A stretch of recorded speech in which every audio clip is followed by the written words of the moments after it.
Hi guys, it's Horsey Steph, and today I am back with another Horse Trainer Reacts to Horse Fails video. I'm so excited to jump on in. This video mostly focuses horses that kind of misbehave, spook or buck or whatnot, which is always exciting. And much better than the falls, which seem to be what most of my videos have featured. Or at least it's what I remember from most of my videos because I find it just so awful and horrifying. If you guys could go ahead and hit that like button and subscribe for future videos, that would help me out a ton. And don't forget that more Horse Fails reaction videos come out every Monday and Wednesday at 5 p.m. If you ever miss one, check out the playlist in the description box down below where I have all of my horse fail videos. Let's go ahead and jump on in and see what I have to say about all these misbehaving horses. Alright, so this looks like a fairly well-educated horse with a big spook. I really love how the rider is taking the time to control the horse's energy, not just try to shut the horse down. All too often I see riders just try to get the horse to stop right away when they blow up or explode or panic, and it really doesn't help the situation at all. It just makes the horse really anxious and resentful and tends to actually get them to blow up bigger just in one spot. I appreciate how this rider has a fairly educated dressage horse and is finding a way to use the energy to help the horse relax and calm down instead of just being like, bam, knock it off. Every horse, when they spook, has all this energy that needs to go somewhere, and it's either gonna go up or forward. And it's really up to you as a rider. Some horses are gonna obviously have a tendency to either go up or forward. But either way, whatever their tendency is, you can train them to do one or the other. I always train my horses to go forward.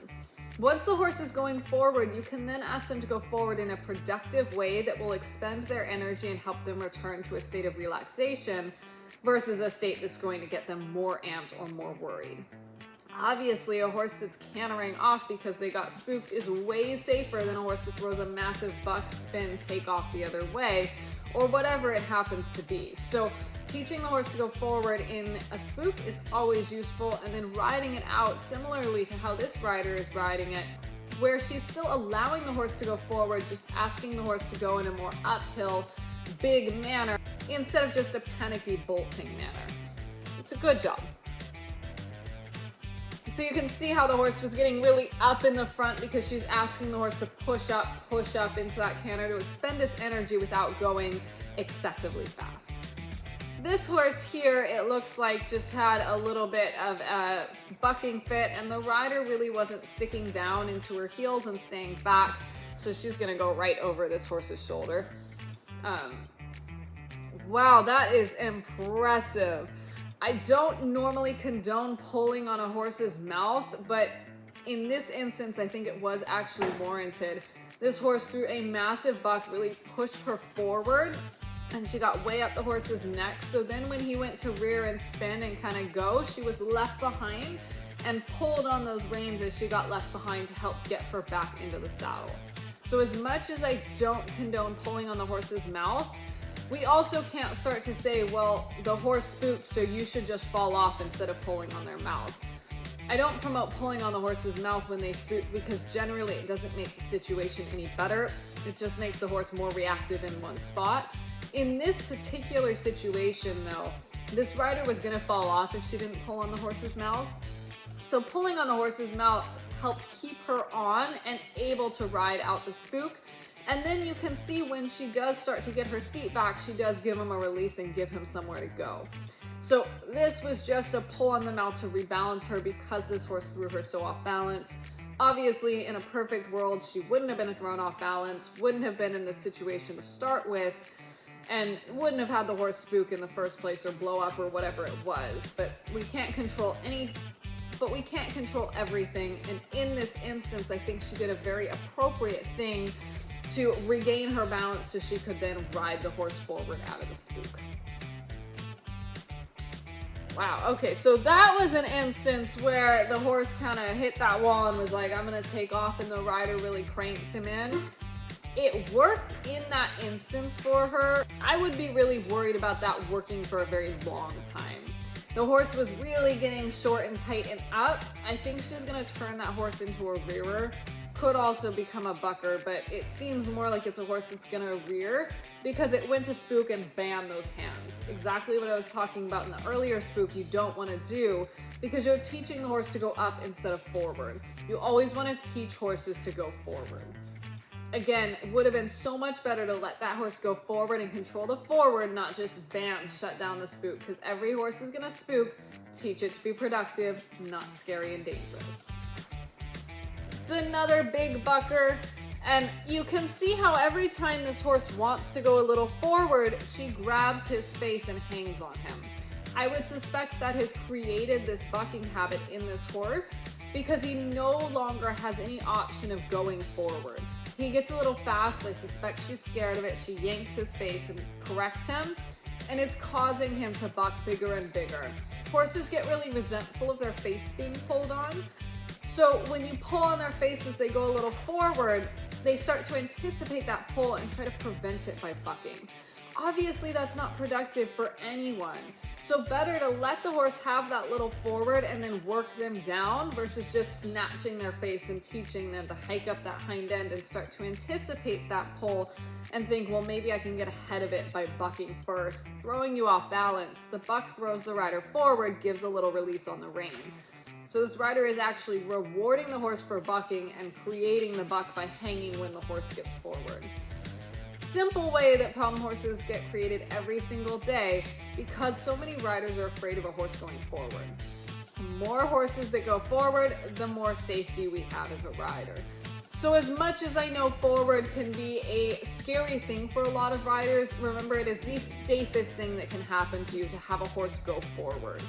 Not going forward is a much scarier option where they're gonna go up, buck, rear, spin, etc. All kinds of dangerous behaviors that we then have to try to untrain because they weren't allowed to go forward in the first place. All right, this is a lovely horse. And a little kick up of the heels, I wouldn't really call that a problem horse. To me, that's just a horse that lost balance, had a little too much energy, got caught in the face, held a little, had some sort of tension. Really not a big fail in my opinion. Honestly, a little kick up of the hind is a fairly acceptable communication in my opinion and can happen for so many reasons. It's such a small thing. Obviously, it's not going to be acceptable for a beginner lesson horse, a small child's horse, but for an upper level horse or a horse with a competent rider, it's really not going to cause them a lot of issues, and it's an acceptable form of communication when things have gone wrong. And you're going to see that horses that aren't very suited for beginner horses or lesson horses are just a little more sensitive and a little more reactive to their stimuli. And again, it wasn't that big a response to whatever caused it. I'm gonna guess it was caused by the horse losing balance, getting a little on its forehand, and her trying to pick the horse back up with her hands. It was a little hard to tell with such a short clip, but that's my inclination, my gut instinct of what caused that. I don't mind it, I really don't. Oh God, well fallen on both their parts. Nobody got really hurt. Not really sure what caused that horse to fall. It looked like his front end just fell out of under him. Seems to be a fairly common thing. I'm seeing a lot of these in fail videos, and it really shouldn't be. If a horse stumbles out of nowhere, I'm thinking front end issues, probably thoracic sling issues, maybe nerve impingements in the shoulder, and the horse just loses control of its front end. Or a neurologic case, all options for why a horse might do that. Obviously, if a horse falls once, I'm not going to think too much of it. But if this is any kind of repetitive issue, I would be very concerned. Especially falling just up front around a corner in the canter. I would be less worried if the horse's hind end had slipped out of him. Maybe he turned too quickly. But the front end falling coming around a corner, it just seems like an odd way to fall and really just shouldn't happen. All right, they do not have any canter coming up to that fence. I'm not really surprised this horse had a complete meltdown about that. She had the most springy, boingy, going nowhere canter in place up to that cross rail. You knew he was just waiting to explode. I would like to see more rhythm in that horse, and I think that would prevent that explosion on the other end. Again, he went over that fence, still didn't get any release, had nowhere to go. So he's gonna start to go up, and go up quite dramatically because there was a lot of energy. The horse was just on springs. Again, getting your forward, getting your rhythm is gonna help a lot with explosions. And if you have to hold a horse that much coming into a fence, it's not a good situation. Go back to poles or just canter work on the flat until that horse can maintain a rhythm without you having to hold it. And there's a big difference between properly collecting a horse, which still allows throughness of energy, and hanging on a horse to shut down their forward. Collection is going to encourage them to keep moving forward, even though they're moving forward in a shorter manner, versus shutting them down is going to take away the forward, make them small, cramped, and tense, and lead to explosions. That was a good save on her part. Another instance where grabbing the reins helped the rider balance so she didn't fly off the back end as that horse took off. Again, I think if you're gonna ride a horse like that, you need to be a slightly more educated rider so that you can ride the horse forward and release forward as that happens. But I'm sure we've all done it and caught a horse in the mouth as we lose our balance, just trying to get organized because we weren't prepared for whatever happens. Another big bucker. Not too much to say about that last one because we just didn't really see a lot, only that I suspect pushing that horse forward would have helped end the bucking, but it was a very short clip. We didn't see the beginning or the end, so not much to say about it. This horse seems really upset and she's really grabbing his face. So again, the horse was starting to come up in the front and up in the hind because she wasn't giving it an option to go forward. I would be thinking forward and bend, make a big circle to help get that horse calmed down. I think we have another dressage horse here. Big bucking. So again, same thing, and this is a dressage horse, so it should know how to work forward into the contact, which admittedly not every horse is going to be educated enough to know. Again, instead of just cranking that horse when he went to bolt coming off the rail, you should have bent him onto the circle you were already going on, allowed him to go forward onto it, had more release in the reins, so you kept the forward and you would have prevented the buck from being that extreme. Might have still kicked out or something, but wouldn't have bucked straight up in the air like that. This is another horse. Already I can tell the horse is going up. You can see how she's bringing her hand forward to prepare so she's not falling off the back end.